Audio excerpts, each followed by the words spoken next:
Monsieur le directeur de cabinet du ministre de la Communication et des Médias, vous autres, chers aînés et anciens de la radio et de la télévision congolaise, la maîtresse de cérémonie, Nathalie Foto, a dit que le ministre vous faisait l'honneur d'être là. Je dirais plutôt que c'est vous qui avez fait l'honneur au ministre, qui n'est finalement que l'administrateur momentané de cet important département qui est celui de la communication et des médias. C'est donc vous, mesdames et messieurs, qui avez fait l'honneur à cet administrateur momentané qu'est le ministre, de l'inviter à une cérémonie aussi émouvante et aussi importante. Oh, je n'ai pas grand-chose à dire, si ce n'est d'abord à vous féliciter, Madame la Présidente, pour cette initiative qui est salvatrice. D'abord parce que c'est l'occasion de montrer aux plus jeunes qu'il y a avant eux des générations et des générations qui ont construit patiemment, et cela a été rappelé par le doyen Guy Noël Sam, qui ont construit patiemment le paysage audiovisuel et le paysage de la communication du secteur public. C'est aussi l'occasion de leur dire qu'ils sont à la fois des héritiers de cette histoire, et des transmetteurs de ce qui sera aussi demain leur propre héritage. Et c'est aussi l'occasion pour le ministre en charge des questions du moment de féliciter les anciens pour la qualité de leur travail. Oui, Guy Noël Sam, vous avez dit, cher doyen, la technologie a évolué, vous avez avec pertinence rappelé qu'on mettait de côté le mot nouvelle technologie, on retirait nouvelle et on gardait les technologies de l'information et de la communication. Mais en réalité, les technologies qui évoluent, c'est le temps qui passe, c'est l'évolution normale de l'humanité. La charrue qui avait remplacé les instruments rudimentaires qui permettaient d'assurer la survie agricole de l'humanité de l'époque, puis elle-même remplacée par le tracteur.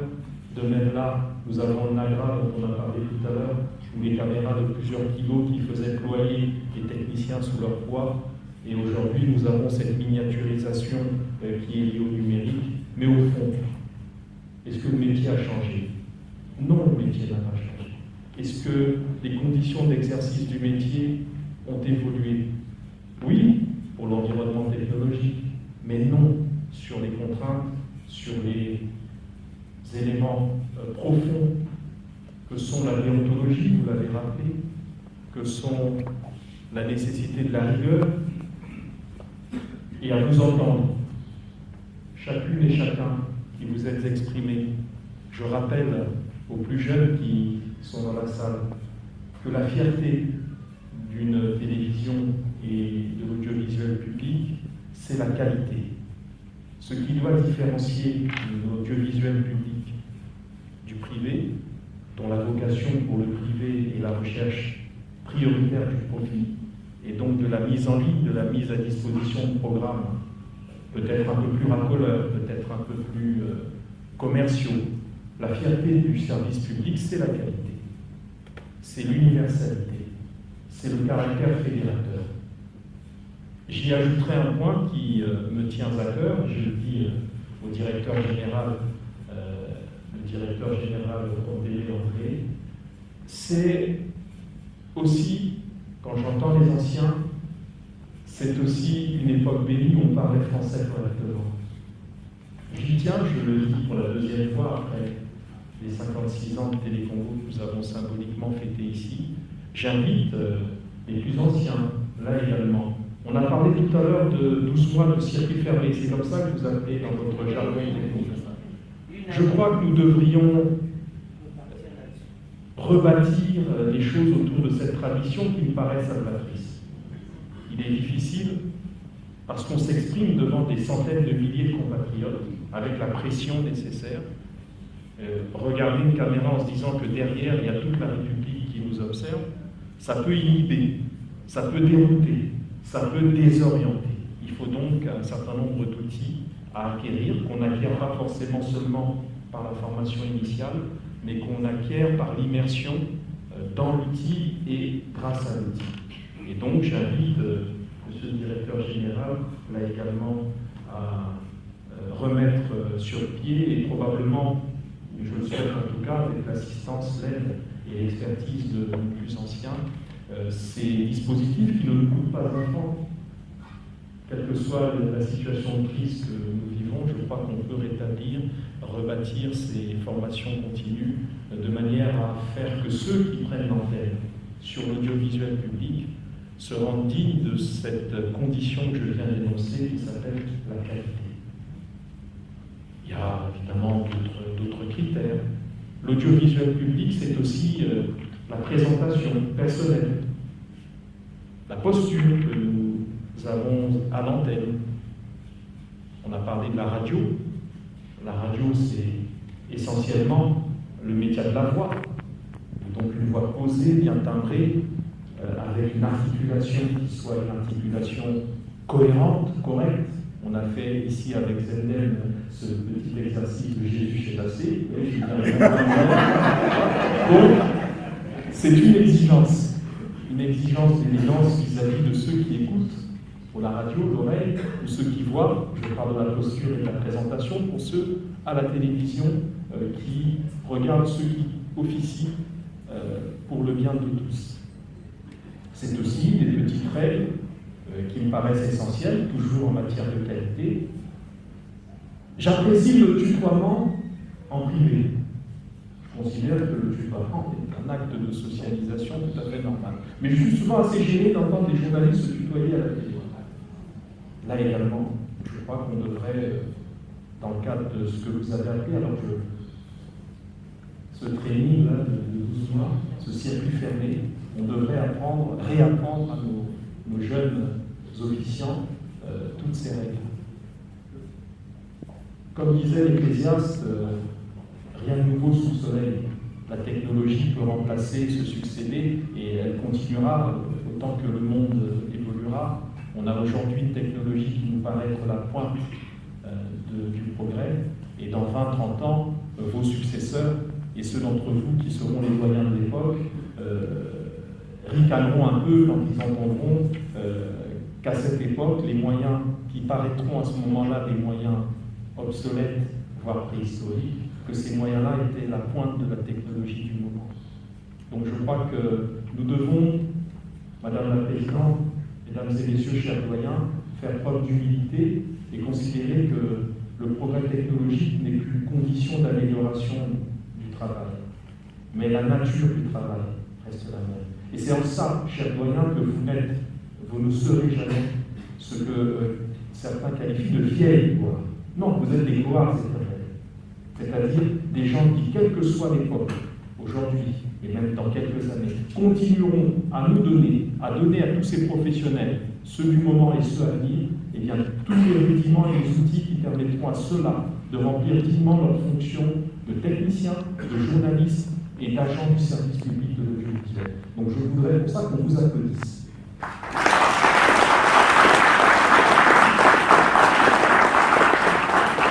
Pour terminer, parce que c'est un mot un peu improvisé et je ne voudrais pas être trop long, il est plus facile, on a l'impression de passer moins de temps quand on s'exprime que quand on suit quelqu'un qui s'exprime, donc le temps paraît beaucoup plus long à vos oreilles.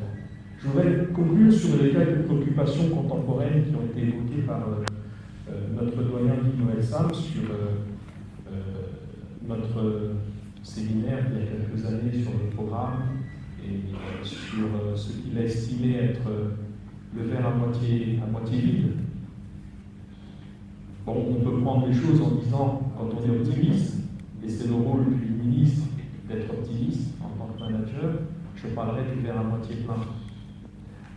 Vous avez évoqué des circonstances qui sont des circonstances économiques qui ont pu évoluer depuis le moment où vous étiez tous, chers doyens, aux manettes de l'audiovisuel public.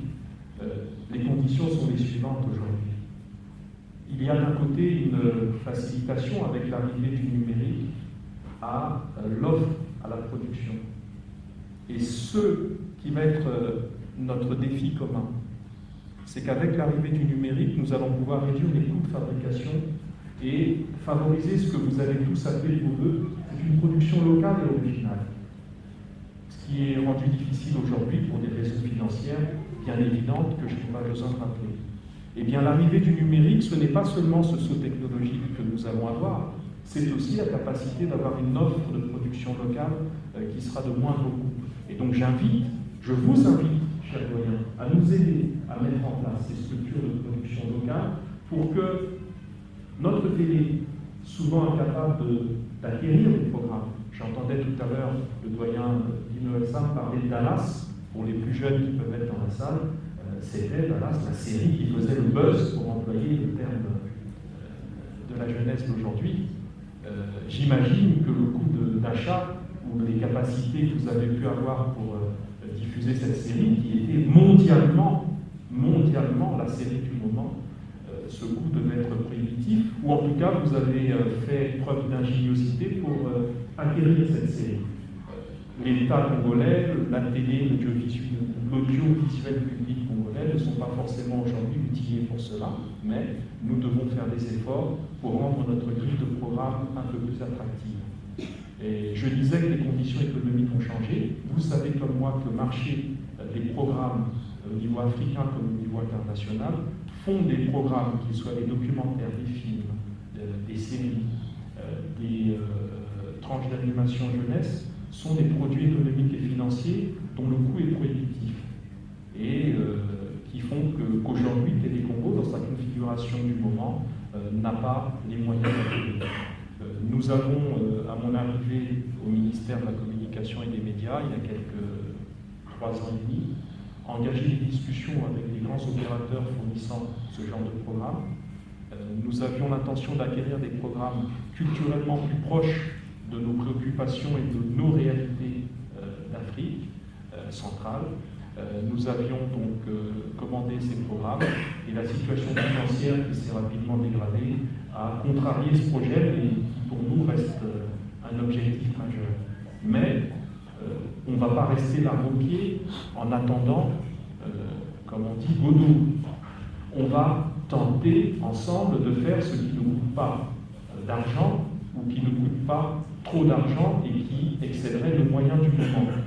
Et pour cela, je souhaiterais, et je le dis, et je m'adresse à monsieur le directeur général de Télé Congo, lui demander une réflexion, mais qui serait menée justement avec nos doyens, avec notre dynamique des anciens de Télé Congo, pour refondre la grille de programme telle qu'elle est aujourd'hui, qui me paraît aujourd'hui un peu obsolète, et en tout cas un peu léthargique. Hein. On a l'impression que c'est des rendez-vous. Quelqu'un qui serait placé en état d'hibernation il y a 10 ans, qui reviendrait, qui sortirait de cet état d'hibernation, ne saurait pas qu'il a franchi un espace-temps de 10 années, parce qu'on retrouverait à peu près la même structure avec ces programmes du matin, ces programmes du milieu et ces programmes de l'après-midi, avec immuablement aux mêmes heures le journal télévisé l'après-midi, les journaux en langue.